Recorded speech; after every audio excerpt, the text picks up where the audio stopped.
तो नमस्कार दोस्तों, आप सभी का फिर से एक बार और स्वागत है हमारे YouTube चैनल भोजपुरी पेज में। और मैं हूँ आप सबका दोस्त भाई अजित यादव।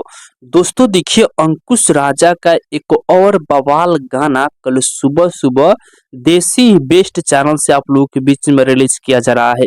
दोस्तों देखिए, अभी अभी गाने का पोस्टर को शेयर किए हैं। देखिए, गाने का नाम है कमरिया डोलावा ए रानी, जो कि इस गाना को अंकुश राजा जी के साथ में खुशबू तिवारी केटी फीमेल सिंगर इस गाने को गाए हैं।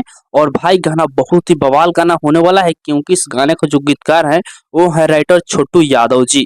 गाने में म्यूजिक की बात किया जाए तो म्यूजिक बना है बीकी वॉक्स जी, जो कि इस गाना को कल ही के दिन सुबह 7 बजे देसी बेस्ट चैनल पर आप लोगों के बीच में रिलीज किया जा रहा है। तो आप लोग कल सुबह तैयार रहिए इस गाने को सुनने के लिए। गाना बहुत ही बवाल गाना होने वाला है। तो बाकी दोस्तों फिलहाल का ही अपडेट है, आप लोग इसके बारे में क्या कहना चाहते हैं कमेंट बॉक्स में बताइएगा। और इसी के साथ हम इस वीडियो को समाप्त करते हैं। अभी तक इस वीडियो को लाइक नहीं किया है तो लाइक कर दीजिए, और इस चैनल को सब्सक्राइब नहीं किया है तो सब्सक्राइब भी कर लीजिएगा, क्योंकि इस चैनल पर भोजपुरी इंडस्ट्री का हर एक अपडेट सबसे पहले आप सभी को मिलेगा।